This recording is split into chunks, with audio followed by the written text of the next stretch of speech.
Have you ever felt it? In the dead of night, when the world is finally quiet and there are no more distractions to save you, that quiet hum of dissatisfaction, that gnawing, hollow feeling in the pit of your soul that whispers, "Is this all there is?" You've achieved things. You've loved, you've lost, you've built something from nothing. You've followed the rules, chased the dreams they sold you, the promotion, the relationship, the perfect home. Yet here you are in the silence, feeling that phantom limb of a happiness that was promised but never truly arrived. You look at your life, a gallery of moments that were supposed to add up to a masterpiece of contentment. But something is missing. There is a void, an unshakable sense of not being enough, not good enough, not successful enough, not whole enough. You've tried to fill it, with noise, with people, with ambition, with hope, but it's like trying to fill a sieve with water. Why? Why does the finish line always move? Why does every victory feel so temporary? You have been asking this question your entire life, perhaps without even knowing it. You've blamed yourself, your circumstances, your past. But the answer is far deeper and far darker than you imagine. It lies not in your personal failures, but in the very fabric of existence itself.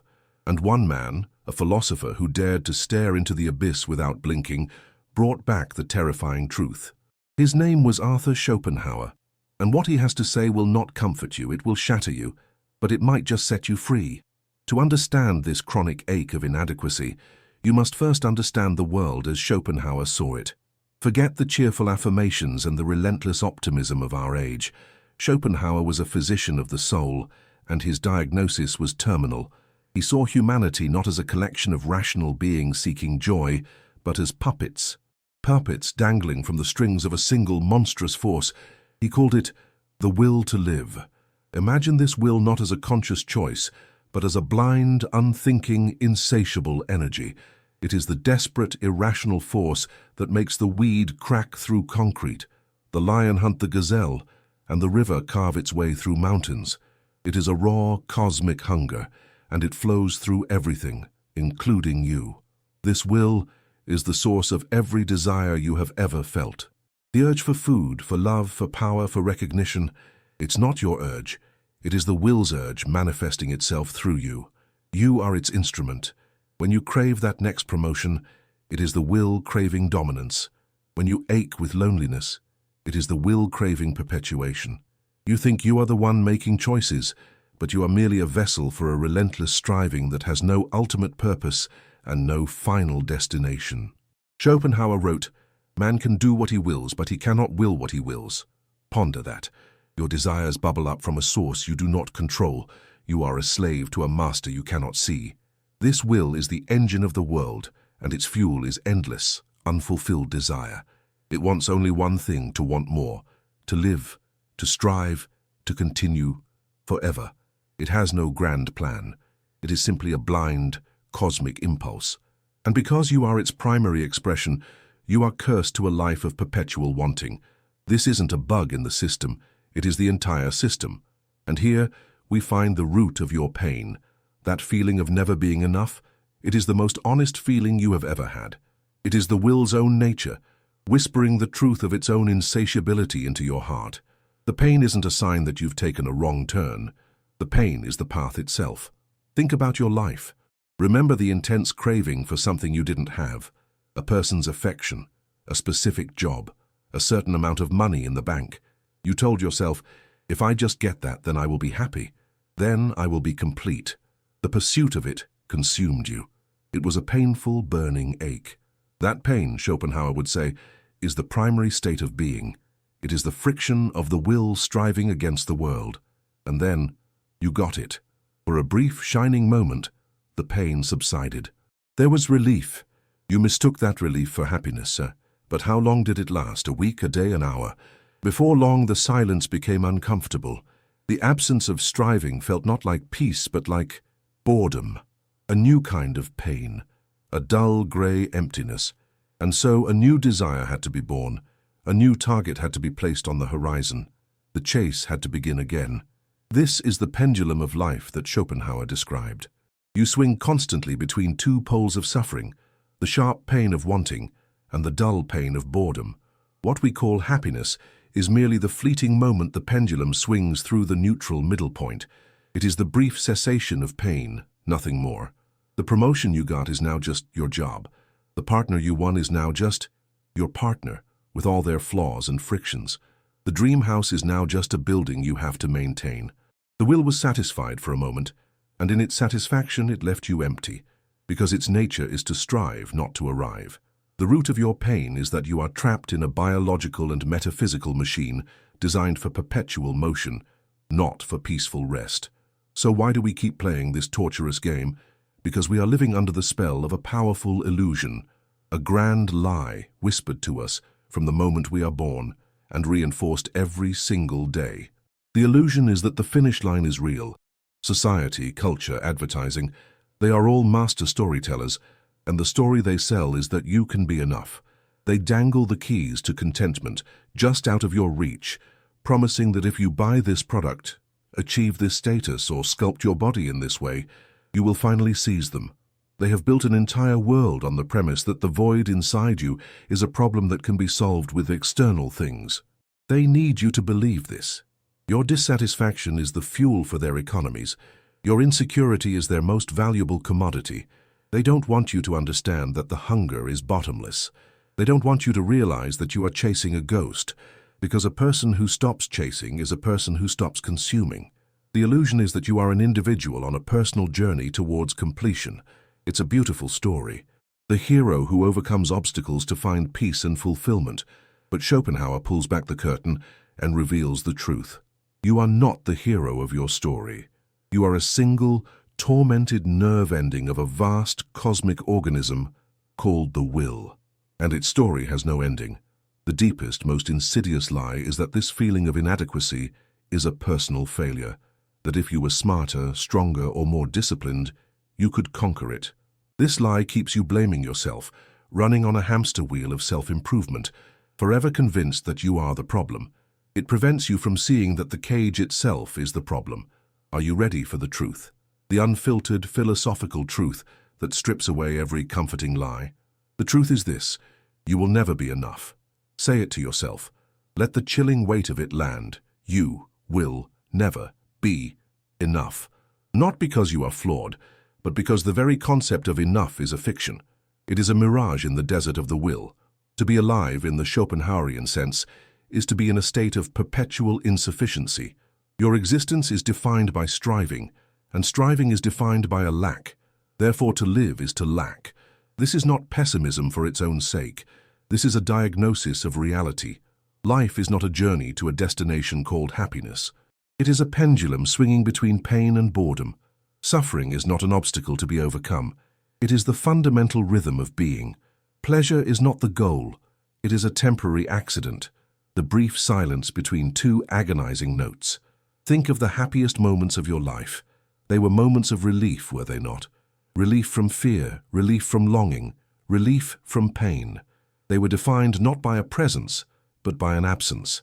And as soon as that relief became the new normal, the will demanded a new sacrifice, a new struggle. The truth that hurts is that you have been programmed to play a game that is rigged for you to lose. Not just lose, but to never, ever finish. The universe is not hostile to your happiness. It is indifferent. It operates on a principle, the will, that is fundamentally incompatible with lasting contentment. To accept this is brutal. It feels like a death sentence.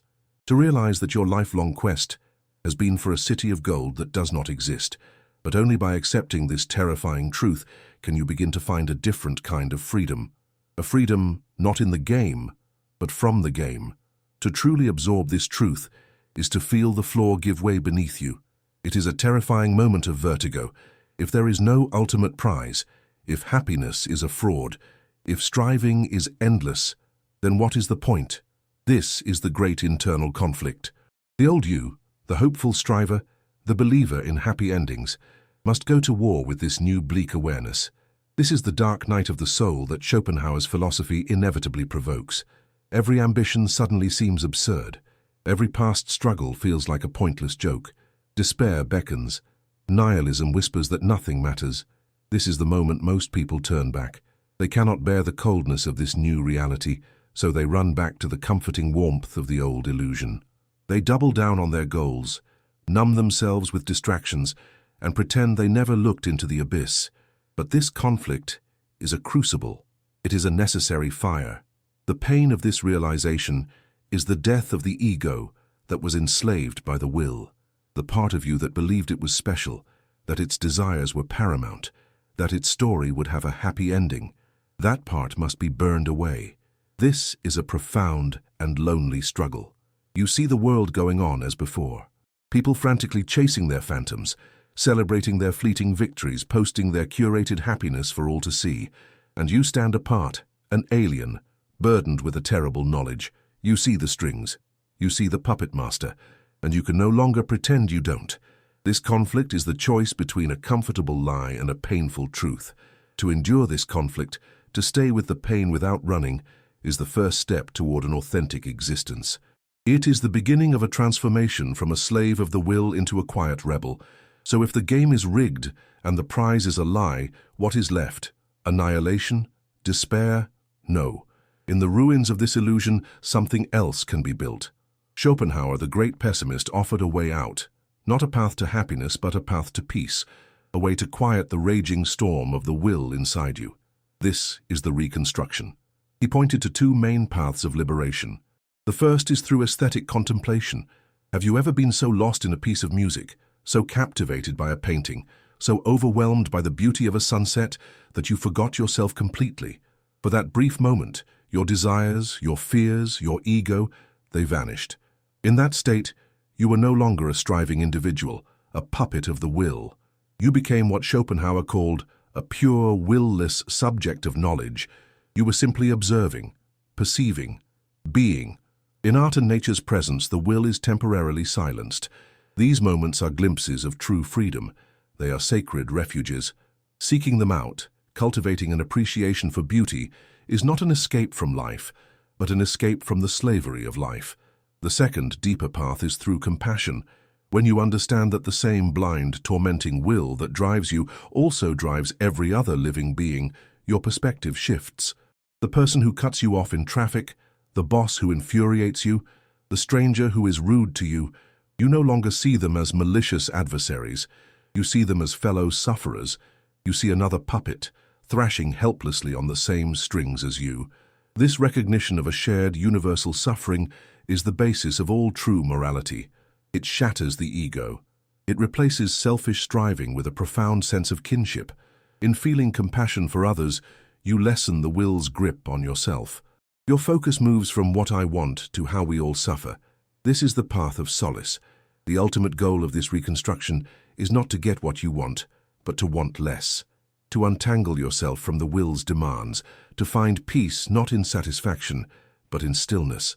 We have journeyed into the heart of our own dissatisfaction. We have named the invisible force that drives us, the will. We have exposed the illusion that keeps us running, and we have faced the painful truth that we are designed to never feel enough.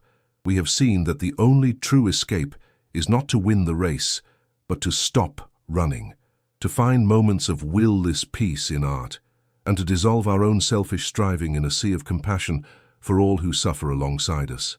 The world will tell you that this is a philosophy of despair. They are wrong.